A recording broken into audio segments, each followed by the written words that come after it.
Thank you for being with us again. Last time we enjoyed having you. And we showed your interview somewhere in the middle of this year, and a lot of people wrote to us. And MashaAllah, yeah, I got positive feedback about that as well, and I think some people became Muslim as a result of that. Alhamdulillah. So I think that's what I was told. I think at least we're doing something right there. Now you have been traveling and teaching. You're teaching Arabic. I do an Arabic course in England. I've been doing it the last 3 years. And it's a month-long intensive course designed to basically give people basic grammatical skills with Quranic Arabic. So why do you have to go to England to do it? I mean, in our own back. Part of the reason is because the English, there's a group there that's organized it, and each one of us can only do what we can do, and people in the United States, nobody came and presented the idea to me. The people in England did. It was very successful, and so I've continued to go back. Okay. And I think it's very interesting that there's so many people that wonder why things don't happen, but the thing is, things happen when those very people wondering why they don't happen make them happen. That's quite interesting. Besides Arabic or teaching or learning of Arabic, Muslims in America are rethinking and looking at their educational systems. Do you? Right. Well, we're in a deep crisis. Why do you say that? Because of, just what's going on around this country. The escalation of violence in schools, escalation of violence. Sports is very interesting.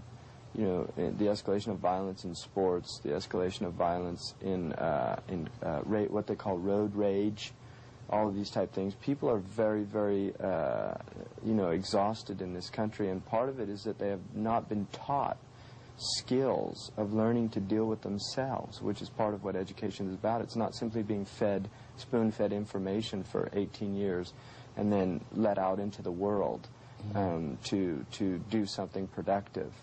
Education is literally about nurturing the soul. And because that has been so grossly neglected in this country, we're suffering now the consequences of it, because we're dealing with people that are coming of age in this country that have no social skills. So the civility within the society is rapidly diminishing. But why do you fault the society only? Because, look at our societies in the Muslim world. We have our own set of problems, which, if you look, though, traditionally, this is true, and part of it is our own educational crisis in the Muslim world. There's a deep educational crisis. On the other hand, if you still look at a large part of the Muslim world, the violence in the Muslim world tends to be group violence, and is individual violence is still quite unusual in the Muslim world. It still does bring about some surprise and shock and concern within a community, whereas that's not the case in the United States. I think Muslims still, although there's, we have very serious shortcomings within the Muslim communities abroad and here. At the same time, I think there's still some basic human understandings there that the Muslims have that I think are lost in a lot of ways. What we have in the West is there's more of a group civility. The savagery tends to be at the individual level. I think with the Muslims, it tends to be quite the opposite. That the Muslims have not learned to work together as a group, as an organizational factor. But yet when you meet the Muslims at individual levels, it's often quite impressive, actually. Yes, but if you compare the so-called Western values with the Islamic values, it appears that we have some very positive things, like the family values. Our families are intact. Our women can go out safely on the streets. People can take a walk at midnight and not be killed. Whereas you come to this part of the globe, you have a total disruption in that. But yet you are saying that our the kind of problems we have in terms of conflicts within us have a different basis. Would you sort of elaborate that a little bit?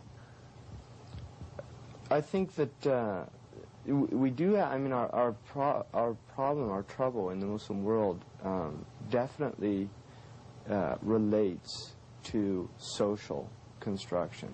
We have not been able to create a functioning society in the Muslim world for some time now. I think there have been, but the Muslim world generally is in a type of just a massive post-traumatic stress still from the impact of colonization, from the impact of the loss of sovereignty, and also from the yoke of despotic governments for several centuries. I mean, that definitely has an impact, and unfortunately many of our families have modeled the family structure on the despotic tyrant model. So we have a father, an authoritarian figure within the family that becomes like a despot and literally imparts those very models to his children, to his wife, and they become the oppressed within the social structure.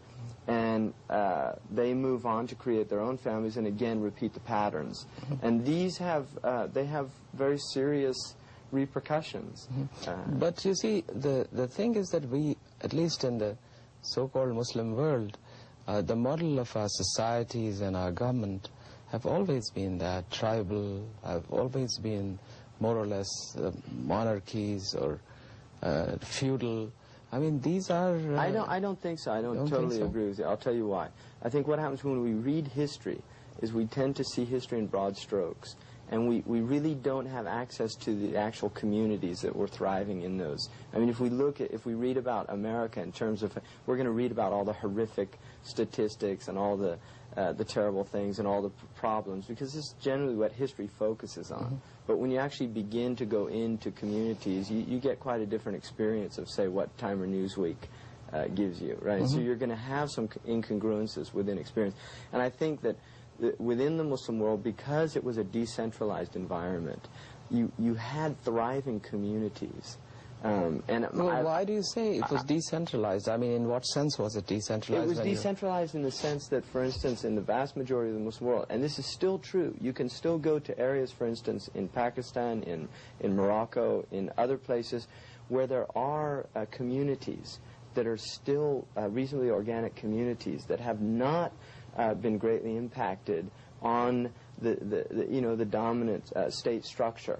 And there's still, it's neighborhoods, it's families that have known each other for centuries. There's human relationships that they are functioning and they are working. Yeah. And this is part of human society. It's an integral part. Well, that is true. And going back to, say, Ibn Khaldun with the whole theory of Asabiya, and you try to make some sense of esprit de corps, right, the society. But if you look at history, despite all the things that you point out, that there was a flourishing society around a central despotic government. That has been... because I don't think the impact of the government was as great as we see it in the history books. What I'm saying is that I really think that people were living in societies that were actually quite liberal in their own ways. That's my take, just because of my own experience being in certain areas of the Muslim world where the reach of government now, in which the tools of centralization are so much greater than they were traditionally. We can still see some basic autonomy within communities, and I think that was much greater than we imagine it to be based on our reading of history. Yeah, no, but I'm saying the same thing. I think that autonomy, or those enabled there to be a flourishment of society. Right, yeah. And those autonomous... That doesn't exist anymore. No, and those autonomous units were structured on basis of tribes or on some other construct. I think Islam, we tend to I think Islam was really, it was the Asabiyya of the Muslim world by and large. I really do. I think and we see it because our scholars were roaming the world. We have people like Ibn Khaldun, who was born in an Andalusian family, who becomes a minister in Andalusia. He then has troubles at the court. He goes to Morocco, a completely different society. He becomes a minister in the courts in Morocco. He goes to Tunisia. He studied in Tunisia. He ends up spending the rest of his life in Egypt. Very different culture from North African culture. And one of the things that was noted about him was he maintained his North African dress the whole time he lived in Egypt, which was part of his identity. But the fact that he could live in that culture, he was a qadi, he was a judge, working at high levels, he was teaching in the universities.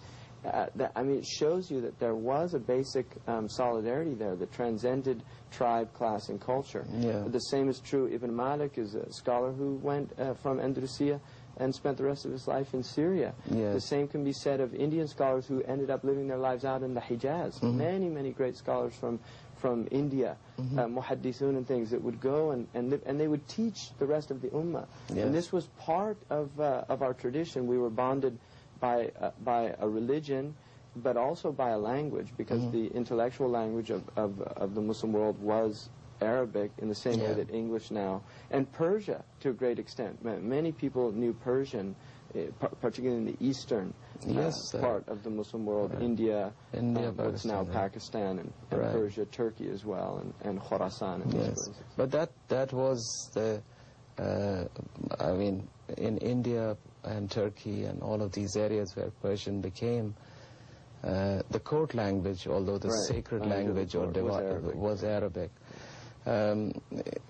What do you anticipate urbanization now in all of our cities is going to do? Because that's obviously happening. So at that time there was creating massive problems. Yes, so I think a lot of populations, a lot of these high density populations. With that comes, so much research has been done in this country about high density populations. It's very clear that all of the social ills can be, statistically again and again shown to be directly related to high density populations. That the greater the density, the increase in the social ills, and in particular things like promiscuity, violence, breakdowns of families, divorce rates. In fact, now there's been really interesting research about volume, about the sound levels and problems, that cities that have very high sound levels, like traffic and these types of things, noise pollution, that there's much greater mental distress and domestic violence and things like this. And really, our nature is, the way that we've been created in our nature is that we're beings that need some tranquility. We need what the Quran terms sakina, right? And the home is a place of sakina. The mosque is a place of sakina. But when you're living in environments in which there is no sakina, there's no tranquility, there's no space in which to enable that tranquility and that sakina to descend. You really create environments in which human beings cannot exist without literally becoming very seriously deranged But you see, those problems that are showing up here with the pollution, noise pollution, all kinds of pollution, social pollution, if you might call it, those are escalating here. But if you look at our societies, as I'm reflecting on those now with you, there is one fact is that we have stunted economic development, unstable political systems, and a number of issues, unemployment and all of that, lack of opportunity. Right. And these people from their lands or whatever in the villages are moving into the cities, and they have nothing to go for. So crises. Yes. This is what it's going to happen. We're breeding fields, killing fields. We're breeding we're breeding environments, hotbeds of serious social disruption and disorder, and it's not good. Yeah. The future does not look. It doesn't look good, and it doesn't look good for the man on the street in Cairo. It doesn't look good for the man on the street in Palestine. For the man on the street in Baghdad. Yes. For the man on the street in Karachi. The future does not look bright. Yes, I mean, I think this is what I want to reflect with you at the but it doesn't end look of the bright millennium. Also for the man on the street in Washington, D.C. or Los in Angeles. Paris or in Los Angeles Right. or any of our major urban centers. So then this is a global crisis. We're in a global crisis. Yeah. We're in a global crisis. Yeah. And millennial fever, certainly in the West, not so much in the Muslim world, and nor in the Confucian world, as Huntington would have it. But millennial fever, I think, is a serious concern in the West. Because of the awareness of it, but our part of the world... People sense something's going on. I think even in the West, people sense... It's interesting that the Christian broadcasting focuses so much on the end of time, on the Armageddon, the doom and gloom scenario, that there's a real serious focus and emphasis. And many people are tuned into this. Oh yeah, that is their consistent theme. So I mean, they've done that for a long time. And I think people feel it. People that live in Palestine feel that. They feel like these are major times. These are serious times. Yes. However, in reflecting on the Muslim Ummah at large, where is the solution going to be? Where are we failing to connect with our faith and with the reality of this world?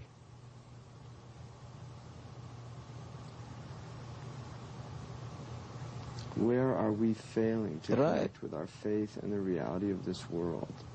I think this is probably the fundamental crises of the Muslim, is how is it that I can relate my personal piety, my personal beliefs, to a world in which everything is incongruous with them, and what is the vehicle by which I can transform this personal piety into a social reality where it's experienced not simply at the personal level but at the societal level, and to fulfill the Khalifat al-Ard mission. And I think that we're in the historical process.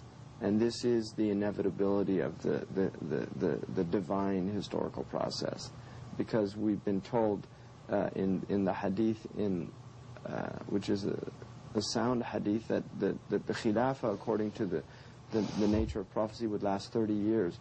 And historically we see that Hassan ibn Ali died 6 months after he took the Khilafah, and that completed the 30 years. And then the Prophet ﷺ said it would move into a kingship.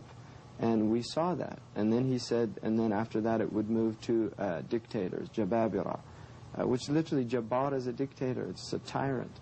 And we're in the tyrannical phase right now. And then he said, and then it would return to the Khilafah according to the prophetic tradition. Now, traditionally that was interpreted to be when the Mahdi in the Islamic ethos comes, that there would be rise up from amongst the Muslim peoples a leader. And I think that that whether or not we adhere or subscribe to that view, the important thing is that the understanding necessitates an awareness that there must be leadership. There has to be.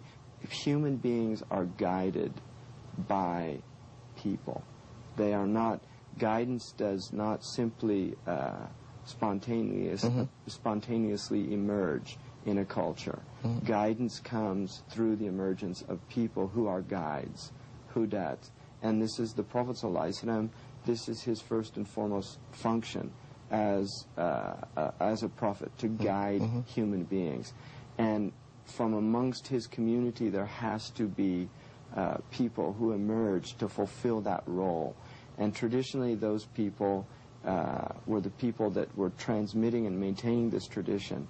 We have had a massive break, and the break has come in the absolute loss of educational systems that will produce this type of leadership that is not simply focusing on the social ills. We have one group of people over here atomized, focusing on economics. We have another group focusing on sociological problems. We have another group focusing on these problems. And then we have what in India and Pakistan would be, you know, the type Mulvi syndrome, where we have somebody who's completely disengaged from the historical context and is completely incapable of inspiring and transmitting some type of serious social transformation. We've been talking about you know, the upheavals in our own society at large, whether here or there, and the necessary social reforms,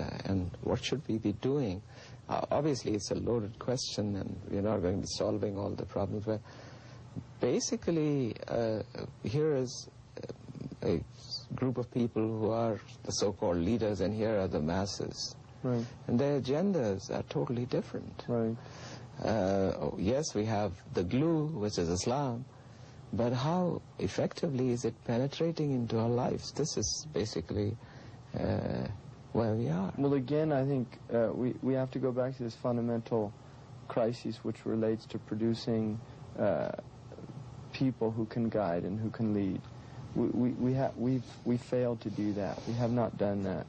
We have to have people that are deeply rooted and connected with the tradition, and yet at the same time able to function and able to deal with the realities at large, because we do have pragmatic concerns. We do have, you know, one of the things, and I deal with this in my own self, is the idea of the mythology of Islam, which is very powerful. And I don't mean mythology in the, you know, as a fabrication. I mean mythology, in, you know, at the archetypal level. When we talk about Omar is a mythological figure.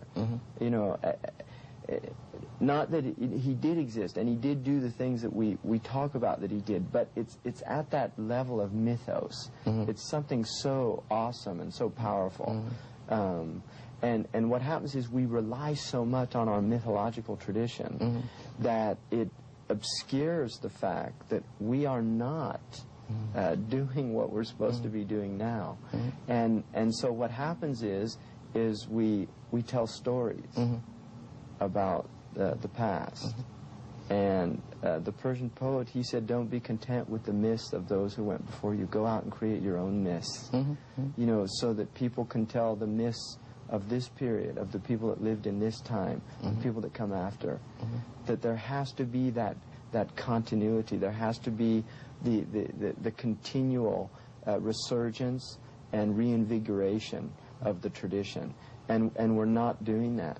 We're failing at that radically. And what has to happen, I think, at the level here in the United States, the Muslim community, one, we have to recognize the importance of neighborhood. We have to recognize the importance of creating environments in which Muslims live together, that we're not anamatized, we're not all separate, so that when we come together, the few times of the year that we come together, it becomes like the family reunion.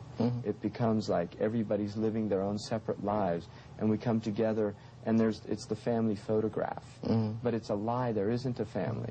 The only time there's a family is in America is at Christmas time or at Thanksgiving time. So we take the family photograph, and each one of us takes our copy home and put it on the mantle. But that reality doesn't exist.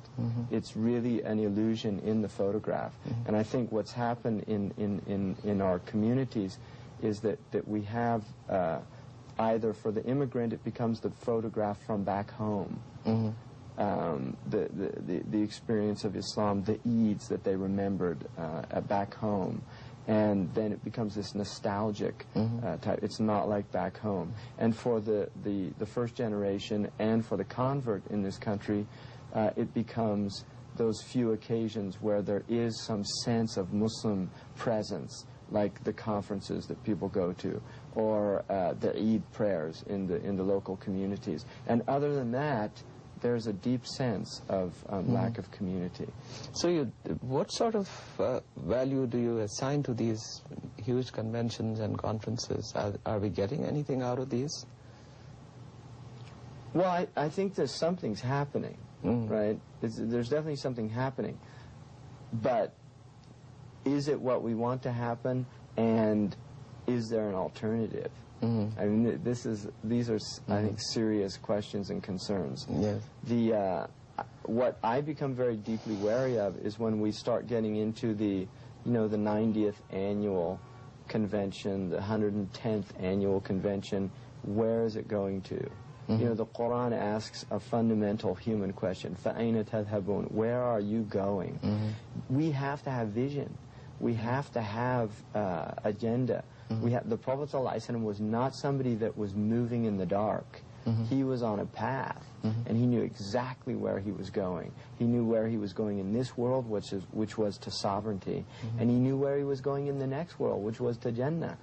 And he maintained that absolute focus and conviction and absolute intention and purpose throughout his life, and never wavered. Never wavered. And we can see that that was inculcated in the people around him because they maintained it. And there's a natural, dilution of that phenomenon as time passes on. But that always has to be at the forefront of, I think, any serious, committed Muslim, that we have to recognize there's a vision in this deen. Yes, but you see, all of us, all the so-called leaders, are saying the same thing, that we must have a vision. Every organization has a vision, and it goes back to the same sources that you and I will cite here. But yet, in terms of organization... Well, methodology, though. You see, right. In order to achieve vision, Paulo Freire, the South American teacher, said that if you have methodological flaws, they're ultimately flaws at the ideological level. In other words, you have to... if you stop right there, that is the basic criticism that has been offered about Islam itself by some of the scholars in the West. Right. That it hasn't worked. No, well, I mean, that's the... I wouldn't agree with that. It has worked. It's worked at the individual level in that it has enabled millions and really billions of people to have spiritually enriched lives, and also to be spiritually productive people, not simply consumers, not simply animals that eat, drink, sleep, and procreate, but literally spiritual animals that created spiritual civilization, that created art, that created literature, that created all these things are founded in their Islam. And the same is true of Western civilization. What they glorify is really it's a result of their own the foundation in their book, which is the Bible, right? I mean, the Islamic civilization is a result of the Quran. That is the foundation. So I would say that's definitely not true on the individual level. At the societal level, Islam has had its periods, there's no doubt, and we can witness and recognize them, and probably the last great one was Uthman Danfodio's phenomenon in northern Nigeria, in which there was an Islamic governance, or the jihad of Amir Abdul Qadir al-Zuzairi in Algeria. Going back to the point we were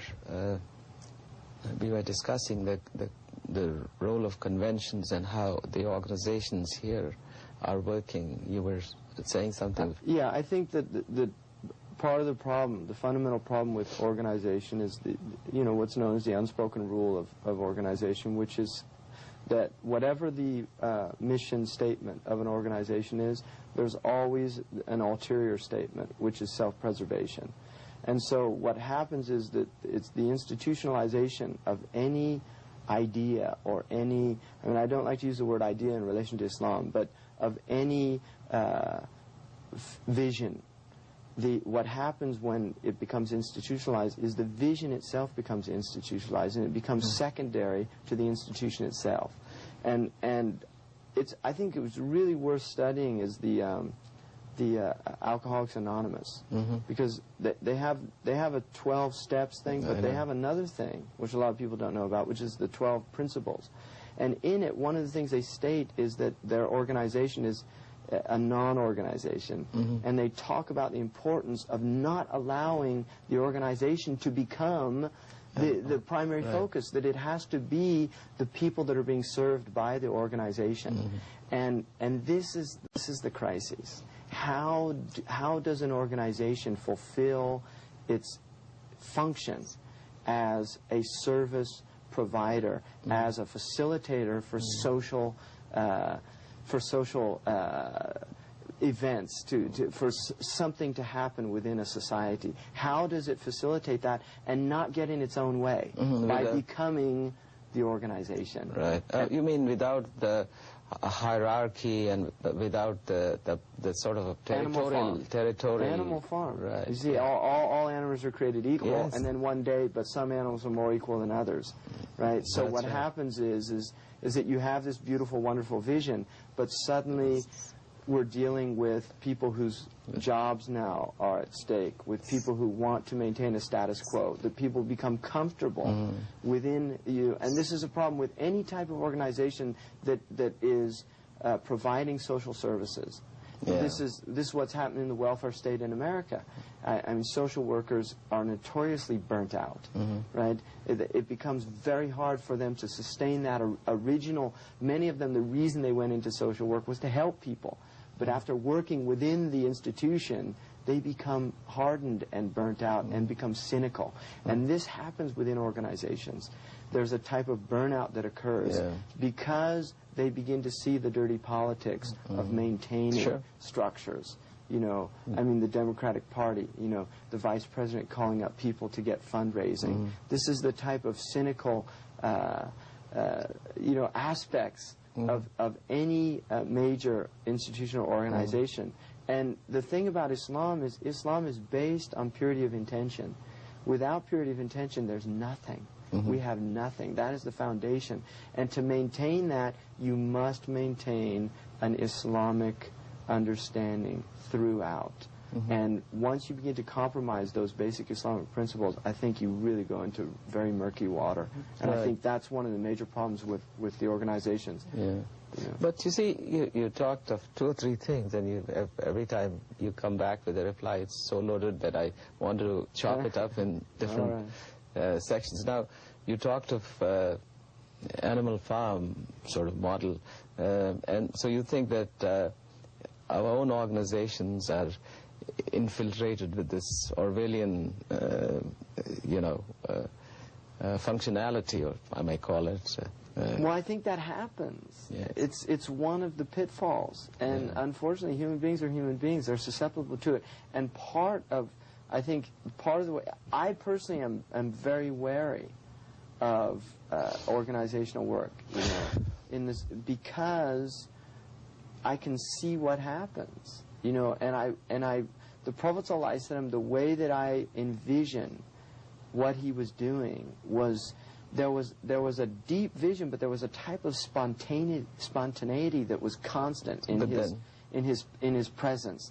There was this sense that revelation is about to come. It's going to give us direction. And so I think a wonderful Quranic example of this is Musa alayhi salam.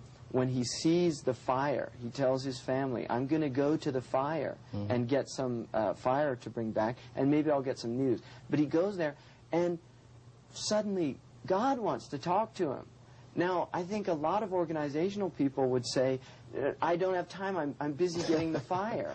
In other words, because we've become so encumbered by these structures, we forget what the purpose of this whole thing is. And this is the tragedy. Musa was able to say, here's something infinitely more important than what my original intention was, and I have to be able to let go of that original intention in order to allow something to happen.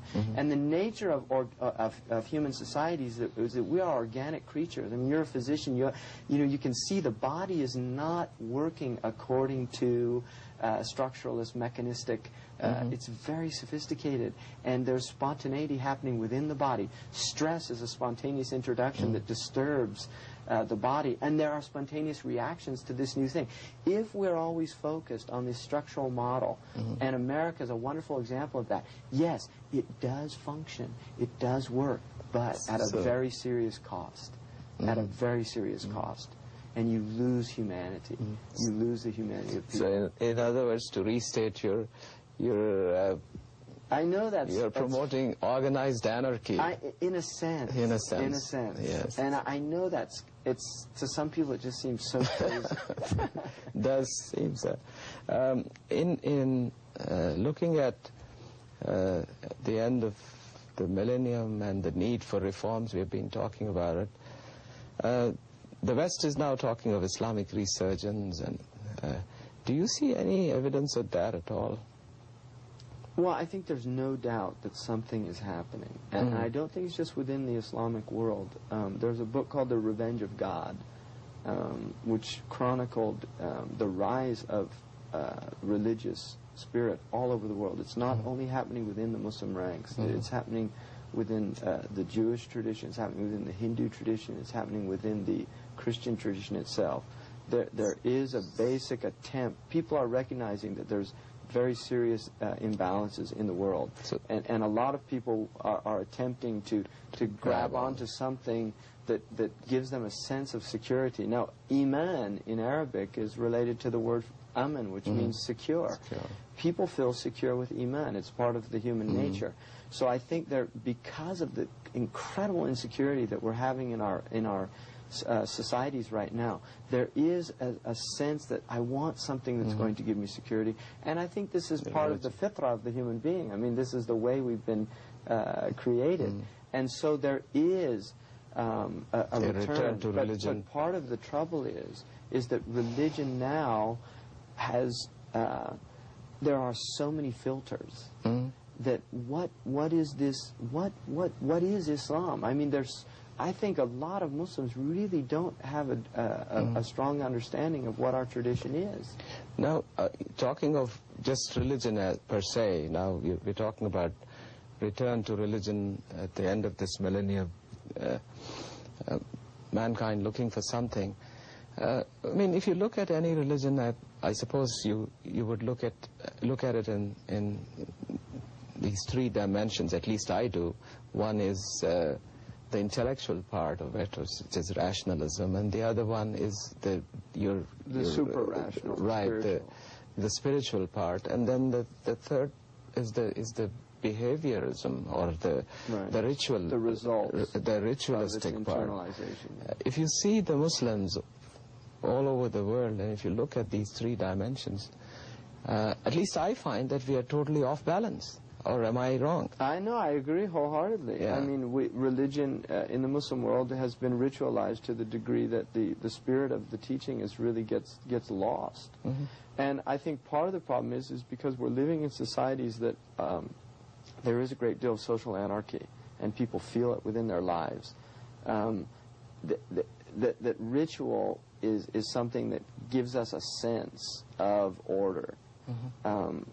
Within some of the communities in the United States, you're finding that people are going to ritualistic practice of Islam because it does give people a sense of order. The trouble is that the Quran says it's not righteousness that you turn your face to the east or the west. In other words, righteousness is not ritual. Ritual is a vehicle through which righteousness can be carried, and it's an essential part of the human condition. We must have ritual, and Islam is according to our understanding, is the purest form of that ritual. It's freed from all of its social, it's these things that accrue over centuries. But if that ritual becomes devoid of the spirit for which it was created in the first place, then what you have is a hollow shell, which I like to call religion. I mean, religion to me really is, it's a hollow shell. And I think many Western people have abandoned religion for that very reason. But again, it becomes throwing the baby out with the bathwater. Right?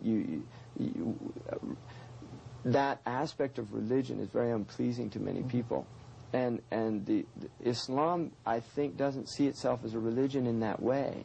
It is not, though. I mean, it qualifies. I mean, the word deen has a different very different connotation. Yeah. It really does. And part of this, again, is the loss of the spiritual tradition within the Muslim world. Sufism, which traditionally carried that banner, in many parts of the Muslim world became very corrupted, and it fell into its own types of institutional traps. And so many people reacted against that type of, the peer type phenomenon that you have. The cults. The cult type situation that you find where people lose, their own identities and awarenesses within, a subgroup that becomes alienated from the greater social body, and then you get into the us-them type in-group, out-group syndromes. And they believe wholeheartedly that their salvation is through this intercessive process, which is totally against the spirit of Islam. How do we, or do you assign any importance to the fact that a lack of understanding of Islam is due to the fact that majority of us do not understand Arabic? Yeah, that's a very tricky question. I think what Arabic does is it enables somebody. I think there's no doubt that the cosmology of Islam is deeply embedded in the Arabic language, and that what the Arabic language does is it enables you to really delve deeply into some very fundamental understandings about nature, about the human condition, and this is in the Quranic language itself. I would qualify that by saying that the Arabs don't have access to that either. Arabic, Quranic Arabic, and the Arabic that really does articulate the Islamic worldview, the vast majority of modern Arabs don't have access to it unless they study it and take it seriously. I mean, they're closer than the Ajami, than the non-Arab, because they do have some access to it through their dialects and through some of their educational background. But I would say that what Arabic is the language of Islam, in the same way that, not in the same way, but traditionally Latin was the language of the Western Church, and it was through Latin that the Church's teachings were taught and understood, and it was through Latin that the intellectuals communicated. In the Muslim world, it was literally democratized in the sense that Arabic was a language that if you did not study it deeply, you at least had a deep rooting in its script and in its recitation. So you literally had Arabic being read all over the Muslim world, irrespective of the ethnic or the linguistic background of its people. And the script tied them to the Arabic. So Persian, Urdu, all the Turkish, all the traditional scripts of the Muslim languages were tied to the Arabic. No, the importance of language for a non-Arab like me, I think I sometimes find myself frustrated because during prayers we are reciting Arabic surahs, and prayer is a means of communication with Allah subhanahu wa ta'ala and firming up our bond.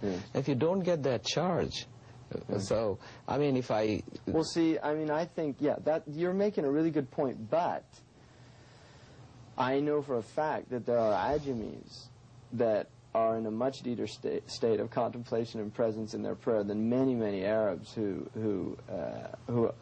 can understand the Quran, but they're thinking about their checkbook, they're thinking about their their bank account, they're thinking about, in other words, what we're dealing with there transcends language, and it moves into the realm of the heart, and the preoccupation of the heart is a crisis that I think transcends language, because you and I cannot understand the same language, and yet we can be communicating at the level of the heart, and this happens. And this, I've had this experience in my own life, so I know it's true. How do you say that, Rene? That I've been with people who I did not understand their language, and yet I know that we were communicating. I know that there was something happening at a much deeper level, a level that transcends the tongue and moves into the realm of the heart. And I think for the Ajami, that is accessible in prayer, and that is accessible to any Muslim, irrespective of whether they know Arabic or not. What the Arabic does is facilitate the process, right? Because language is the way that Allah has given human beings to communicate, and it is the way that He chose to communicate to His creation through language.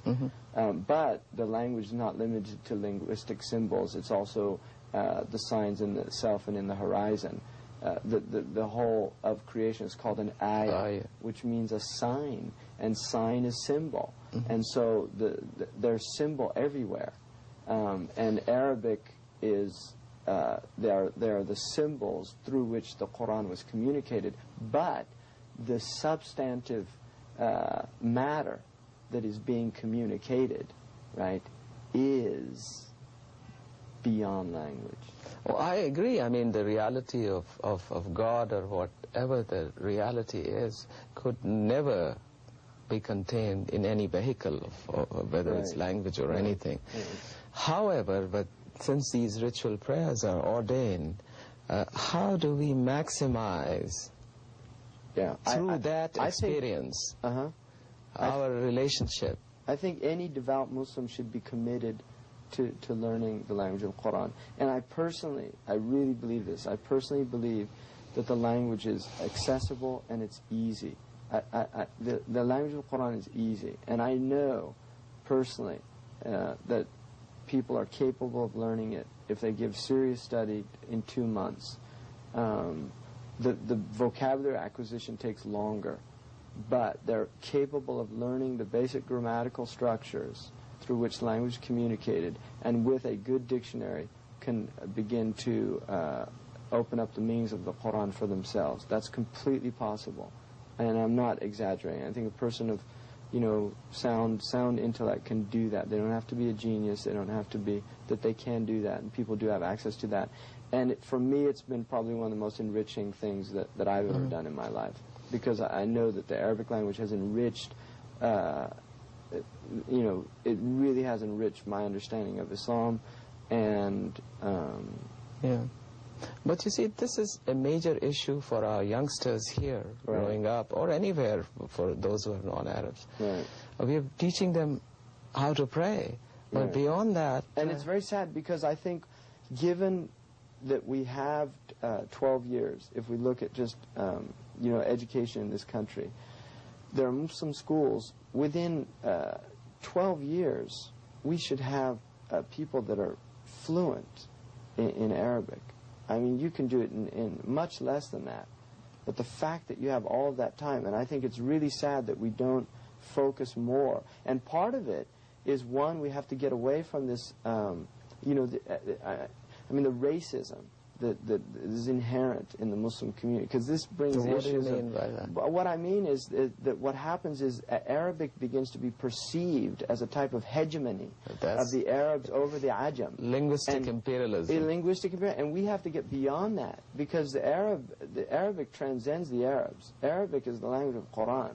It goes beyond the Arabs. And if we see the language as, that's the language of the Arabs, no, that is not the language of the Arabs. That is the language that Allah chose to speak in. That's an honor for the Arabs, that He chose their language. That is an honor for them. It's not vice versa. And therefore, the Ajami has to see that this is not about the Arab. This is about understanding the Quran through the vehicle of Arabic. And so what happens in some of our Muslim schools is that somebody, maybe from the subcontinent culture or some other culture, they say, well, no, I want them to learn Urdu, right? Or I want them, why are they learning Arabic? See, we have to get beyond that. This is not about Urdu.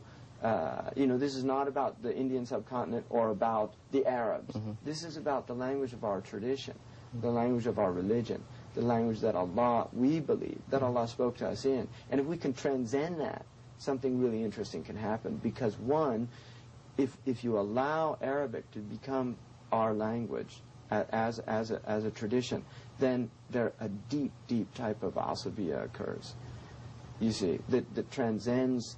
And the Prophet Muhammad sallallahu alaihi wasallam, he came to obliterate the idea of lineage as being what made a person Arab. Arab is not through lineage, according to Islam. Arab is through language. And he said whoever speaks Arabic is an Arab. So he was removing an ethnic. And the vast majority of Arabs who exist now are not originally ethnically Arab. They don't like to admit that. But the truth is, many of them are from Turkish background, from Persian, from Berber, from Coptic, from many other, but they speak Arabic because that was the language of the first Muslims who brought them their tradition, and they absorbed it and they took it on. Well, we enjoyed having you as usual, and hopefully we'll get back and start the Arabic lessons as Inshallah. Well, thank you for